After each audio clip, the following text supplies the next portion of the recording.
ولا تسرفوا إنه لا يحب المسرفين.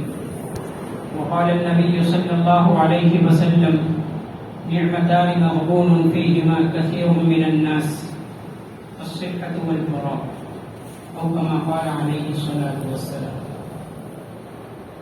محترم بزرگوں اور عزیز بھائیوں، میں نے قرآن کریم کی ایک آیت کا ٹکڑا اور اللہ کے رسول صلی اللہ علیہ وسلم کی ایک حدیث مبارک آپ کے سامنے پڑھی ہے.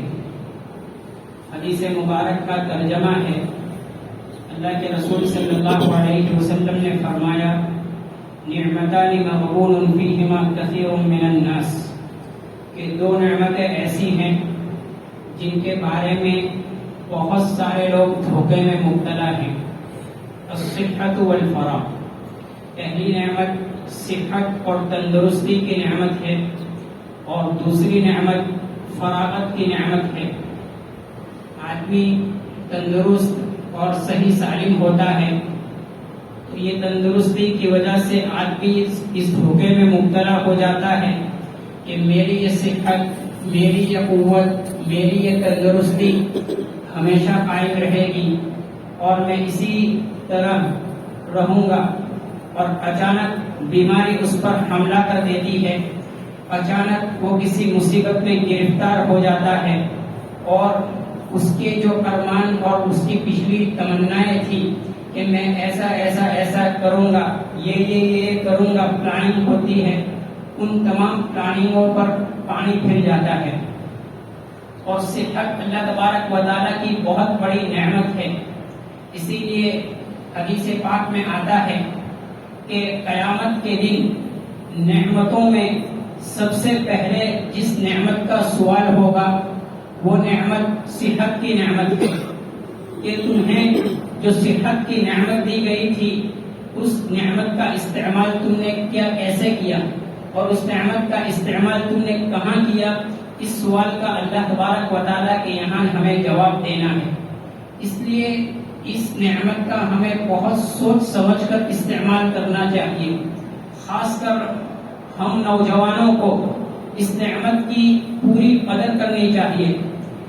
ہر ایسی چیز سے ہمیں اپنے آپ کو بچانا چاہیے جس سے یہ صحت کی نعمت ظاہر ہوتی ہو، جس سے یہ صحت کی نعمت ختم ہوتی ہو.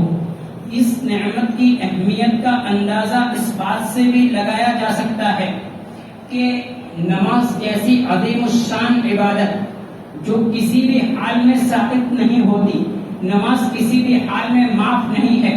اگر آدمی بیمار ہو جاتا ہے اور اس کی بیماری ایسی ہے کہ بیماری بڑھ جانے کا اندیشہ ہے تو شریعت اسے رخصت دے دیتی ہے کہ آپ کھڑے ہو کر نماز نہیں پڑھ سکتے تو آپ بیٹھ کر نماز پڑھیے. یہ صحت کی نعمت کی وجہ سے ہے.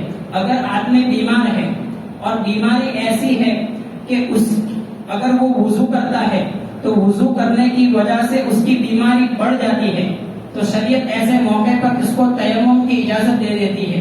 حالانکہ وضو کے باب میں تو شریعت میں اتنا اہتمام ہے کہ وضو کے اندر اگر ایک بال کے برابر بھی جگہ خالی رہ جاتی ہے تو وضو نہیں ہوتا. لیکن اس صحت کی نعمت کی اتنی قدر ہے شریعت کی نظر میں کہ اس صحت کی اہمیت کی بنیاد پر اگر بیماری کے بڑھ جانے کا اندیشہ ہو تو شریعت وضو کو معاف کر دیتی ہے اور وضو کی جگہ تیمم کرنے کی اجازت دے دیتی ہے. تو اس صحت کی نعمت کی شریعت کی نگاہ میں اتنی اہمیت ہے. اور مزید یہ کہ صحت جب انسان کی سلامت ہوتی ہے تو اس کا اثر ہر جگہ پڑتا ہے. بلکہ علماء نے یہاں تک لکھا ہے کہ صحت کا اثر انسان کے اخلاق پر بھی پڑتا ہے. اگر انسان صحیح سالم اور توانا اور تندرست ہوتا ہے تو اس کے اخلاق ایک بڑی حد تک درست ہوتے ہیں. اگر اس کے اخلاق درست نہ ہوں تب بھی وہ اپنے اخلاق کو درست کرنے میں بڑی حد تک کامیاب ہو سکتا ہے اگر وہ کوشش کرے. اگر آدمی کمزور ہو، آدمی جب بوڑھا ہو جاتا ہے تو آدمی کمزوری کی وجہ سے اس کے دماغ میں، اس کی طبیعت میں ایک چڑچڑاپن پیدا ہو جاتا ہے. آدمی معمولی باتوں پر غصے ہو جاتا ہے، معمولی بات پر کسی سے لڑ پڑتا ہے، اور اسی لڑائی کا نتیجہ ہوتا ہے کہ کبھی کبھی اپنے سگے بھائی سے دشمنی ہو جاتی ہے، اور کبھی کبھی طلاق تک کی نوبت آ جاتی ہے، اور کبھی کبھی پورا کا پورا خاندان تباہ و برباد ہو کر رہ جاتا ہے، اور کبھی کبھی پورے معاشرے میں فساد برپا ہو جاتا ہے۔ یہ اس لیے کہ صحت نہ ہونے کی وجہ سے آدمی کے مزاج میں ایک چڑچڑا پن پیدا ہو جاتا ہے، اور اسی چڑچڑے پن کی وجہ سے وہ معمولی باتوں پر لوگوں سے جھگڑنے لگتا ہے، اور یہی جھگڑا ایک پورے معاشرے کے فساد اور بگاڑ کا سبب بن سکتا ہے۔ اسی لیے اللہ کے رسول صلی اللہ علیہ وسلم نے فرمایا المؤمن القوی خیر من المؤمن الضعیف، کہ طاقتور مسلمان ایک کمزور مسلمان سے بہتر ہے۔ تو یہ صحت کی نعمت شریعت کی نگاہ میں صحت کی اتنی اہمیت ہے۔ اور دوسری چیز اللہ کے رسول صلی اللہ علیہ وسلم نے اس کے بارے میں فرمایا کہ اکثر لوگ دھوکے میں مبتلا ہے، وہ دوسری نعمت فراغت کی نعمت ہے، وقت کی نعمت ہے۔ یہ وقت کی نعمت ایسی نعمت ہے جو ایک مرتبہ ہاتھ سے نکل جانے کے بعد دوبارہ کبھی بھی نہیں ملا کرتی۔ ایک وقت ایک مرتبہ ہاتھ سے گیا، پھر انسان پوری دنیا کی سلطنت اور پوری دنیا کی مال و دولت بھی اس کے لیے خرچ کر دے تو وہ واپس نہیں لا سکتا۔ اس لیے ایک بات دیکھی ہے کہ ایک مرتبہ وقت کی، علم کی اور مال کی کہیں ملاقات ہو گئی، تو مال نے جب تینوں رخصت ہونے لگے تو مال نے کہا کہ ٹھیک ہے چلو بھائی، اب ہماری یہاں سے میٹنگ ختم ہو رہی ہے، ہم جا رہے ہیں، تو یہ طے کر لو کہ ابھی اگر ہمیں پھر ملاقات کرنی ہو تو ہم ملاقات کہاں کریں۔ تو مال نے کہا کہ اگر مجھ سے ملنا ہو تو مالداروں کی تجوری میں آ جاؤ، بینک میں آ جاؤ، میری ملاقات وہاں ہو جائے گی۔ علم نے کہا کہ اگر مجھ سے ملنا ہو تو کسی کتب خانے میں چلے جاؤ، کسی بڑے عالم کے یہاں چلے جاؤ، میری ملاقات ہو جائے گی۔ وقت سے پوچھا گیا کہ تمہاری ملاقات کہاں ہوگی، تو وقت نے کہا یہ جو میری ملاقات ہے ہو گئی وہ ہو گئی، اس کے بعد میری ملاقات اب کبھی نہیں ہو سکتی۔ تو وقت ایسی نعمت ہے جو ایک مرتبہ ملتی ہے، ایک مرتبہ وہ وقت گیا پھر دوبارہ نہیں آتا۔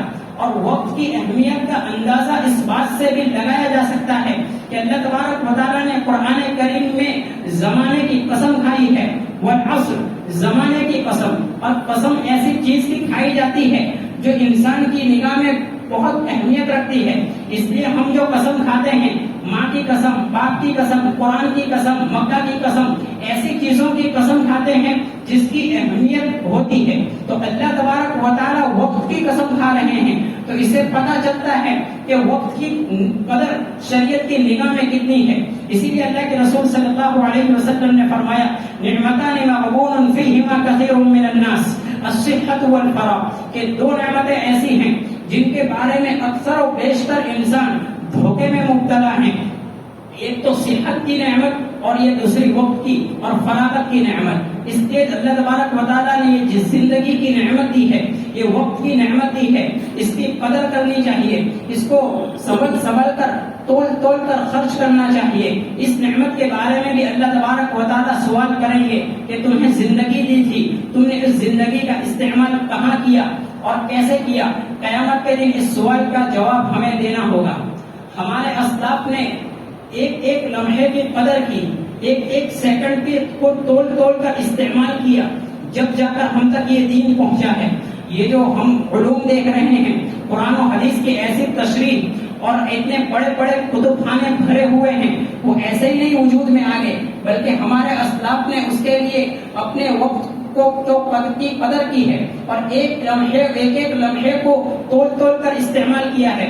حضرت مولانا مفتی محمد شفیع رحمۃ اللہ علیہ کے بارے میں آتا ہے کہ ان کو وقت کی اتنی قدر تھی، حضرت خود فرماتے ہیں کہ جب میں باہر ہوتا ہوں اس وقت تو اپنے وقت کو کام میں لاتا ہوں، لیکن جب میں بیت الخلا میں جاتا ہوں تو میں جس وقت استنجے سے فارغ ہو رہا ہوتا ہوں تو اس وقت تو میں کچھ پڑھ نہیں سکتا، کچھ لکھ نہیں سکتا، اللہ خدا کا نام نہیں لے سکتا، تو مجھے بڑی فکر ہوتی ہے کہ میں اپنے اس وقت کو کیسے کام میں لاؤں۔ تو اس وقت کو میں بیت الخلا میں رکھے ہوئے لوٹے کو دھو لیا کرتا ہوں تاکہ میرا اتنا وقت ضائع نہ ہو جائے، ایک کام میں میرا وقت صرف ہو جائے۔ تو ہمارے اسلاف نے وقت کی ایسے قدر کی ہے۔ علامہ ابن تیمیہ رحمۃ اللہ علیہ کے بارے میں لکھا ہے کہ انہیں بھی وقت کی بہت قدر تھی، وہ ہر وقت پڑھنے میں مشغول رہا کرتے تھے. تو وہ جب استنجے کے لیے جاتے تو انہیں بھی یہ فکر لاحق ہوتی تھی کہ اتنا میرا وقت بیکار ہو جائے گا. تو انہوں نے اپنے ایک شاگرد سے کہہ رکھا تھا کہ جب میں استنجے کے لیے جاؤں تو تم باہر کھڑے ہو جانا بیت الخلا کے باہر اور زور زور سے کتاب پڑھنا تاکہ میں اندر سنوں اور میرا یہ وقت بھی ضائع نہ ہو. تو اس وقت کی انہوں نے ایسے قدر کی ہے تب جا کر یہ دین ہم تک پہنچا ہے. اور انہوں نے پھر ایسا علم حاصل کیا، اللہ تبارک و تعالیٰ نے انہیں ایسا مقام اور مرتبہ دیا، اللہ نے ان سے دین کا ایسا کام لیا اور ایسا علم عطا فرمایا کہ اس زمانے میں کہا جاتا تھا کہ اگر کوئی شخص حدیث پڑھے اور علامہ ابن تیمیہ اس کے بارے میں کہہ دے کہ اس حدیث کے بارے میں مجھے علم نہیں ہے، اس حدیث کو میں نہیں جانتا، تو سمجھ لو کہ وہ حدیث ہی نہیں ہے. یعنی جتنی بھی احادیث ہو سکتی ہے ان تمام احادیث کا احاطہ علامہ ابن تیمیہ رحمۃ اللہ علیہ نے کر لیا تھا. تو یہ وقت کی قدر کی برکت ہے. اور آج بھی دنیا کی جو قومیں ترقی کر رہی ہے ان کی ترقی کا راز یہی ہے کہ وہ اپنے وقت کی قدر کرتی ہے. جو یورپ کا میں جو طبقہ ہوتا ہے، ہمارے یہاں جس وقت نوجوان فجر کے وقت سو رہے ہوتے ہیں اس وقت وہ لوگ اٹھ کر کوئی واکنگ کے لیے جا رہا ہے، کوئی جاب کے لیے نکل رہا ہے، کوئی اپنی عبادت گاہ میں جا رہا ہے.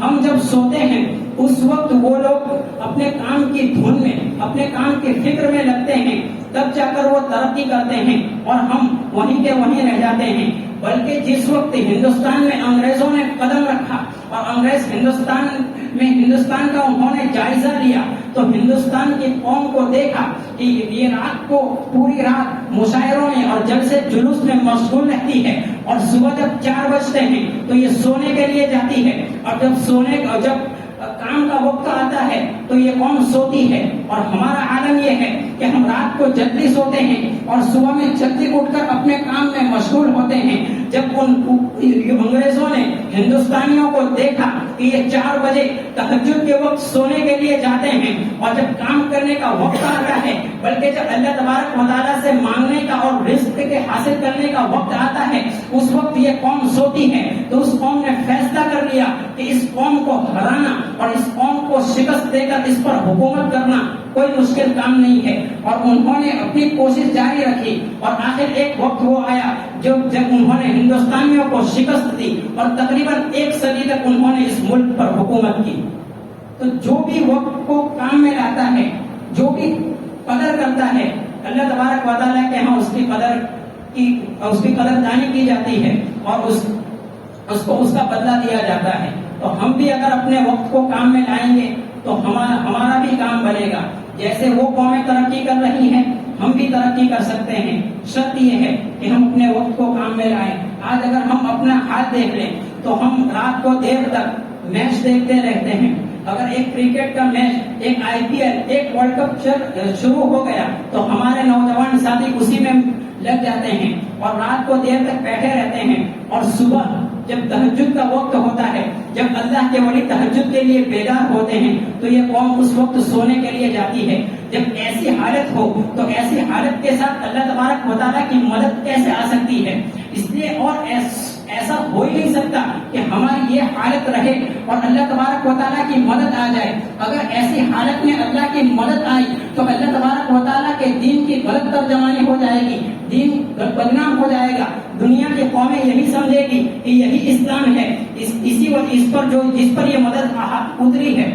اگر وہ اس لیے کہ وہ کتابیں تو سب پڑھتے نہیں، وہ تو ہمارے حالات کو دیکھتے ہیں اور ہماری زندگی کو، ہمارے اعمال کو دیکھ کر سمجھتے ہیں کہ یہ اسلام ہے. اور اگر ایسی حالت میں ہماری ایسی غفلت کے ساتھ، ہمارے ان گناہوں کے ساتھ اللہ کی مدد آ گئی تو اللہ کا دین بدنام ہو جائے گا. اس لیے اگر ہم اپنے اوپر اللہ تبارک و تعالیٰ کی مدد لانا چاہتے ہیں تو ہمارے اوپر ضروری ہے کہ ہم اپنی زندگی میں چینجنگ لائیں، زندگی کو بدلیں، اپنے اوقات کو کام میں لائیں اور دنیا کے حصول کے لیے بھی، حلال روزی کے حصول کے لیے بھی اور دین کے حصول کے لیے بھی اپنے وقت کو، اپنی صحت کو کام میں لائیں. اللہ تبارک و تعالیٰ ہمیں صحت اور وقت کی صحیح قدر کرنے کی توفیق عطا فرمائے.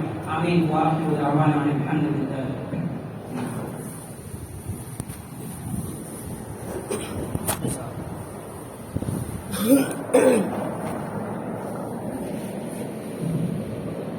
اللہ اکبر، اللہ اکبر. الله أكبر أشهد أن لا إله إلا الله أشهد أن لا إله إلا الله أشهد أن محمدا رسول الله أشهد أن محمدا رسول الله حي على الصلاة حي على الصلاة حي على الفلاح حي على الفلاح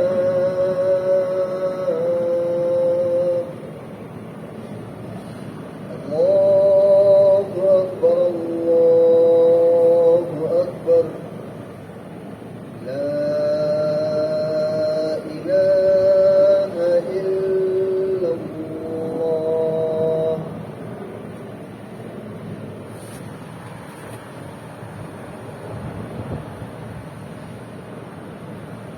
الحمد لله الذي ستر